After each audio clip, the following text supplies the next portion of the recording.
رسم طہارت۔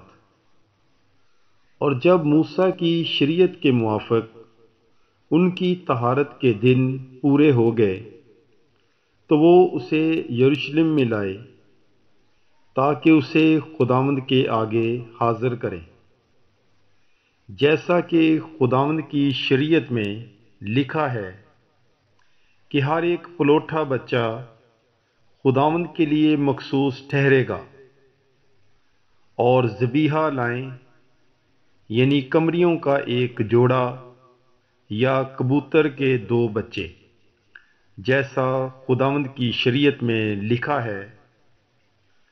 اور دیکھو، یروشلم میں شمعون نامی ایک آدمی تھا، اور وہ راست باز اور دیندار اور اسرائیل کی تسلی کا منتظر تھا، اور روح القدس اس پر تھا۔ اسے روح القدس سے آگاہی ہوئی تھی کہ جب تک تو خداوند کے ممسوح کو نہ دیکھ لے، موت کو نہ دیکھے گا۔ وہ روح کی ہدایت سے ہیکل میں آیا، اور جس وقت والدین اس بچے یسوع کو اندر لائے تاکہ اس کے لیے شرعی فرائض ادا کریں، تو اس نے اسے گود میں لیا اور خدا کی حمد کر کے کہا، اے مالک، تو اپنے قول کے مطابق اب اپنے بندے کو امن سے رخصت کرتا ہے، کیونکہ میری آنکھوں نے تیری نجات دیکھ لی ہے، جو تو نے سب امتوں کے روبرو تیار کی ہے، غیر قوموں کے لیے انکشاف کا نور اور اپنی امت اسرائیل کا جلال۔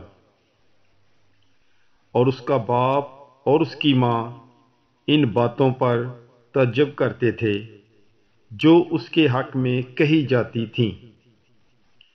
اور شمعون نے ان کے لیے برکت چاہی، اور اس کی ماں مریم سے کہا، دیکھ، یہ اسرائیل میں بتھیروں کے گرنے اور اٹھنے کے لیے اور ایسا نشان ہونے کے لیے مقرر کیا گیا ہے جس کی مخالفت کی جائے گی، اور تیری اپنی جان کے اندر سے تلوار گزر جائے گی، تاکہ بہت سے دلوں کے خیال کھل جائیں۔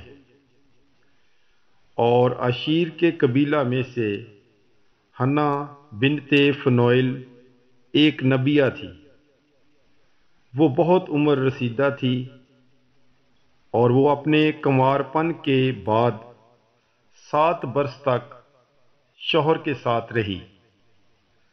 اب وہ بیوہ 84 برس کی تھی، اور ہیکل سے جدا نہ ہوتی تھی، بلکہ روزوں اور نمازوں کے ساتھ رات دن بندگی کرتی رہتی تھی۔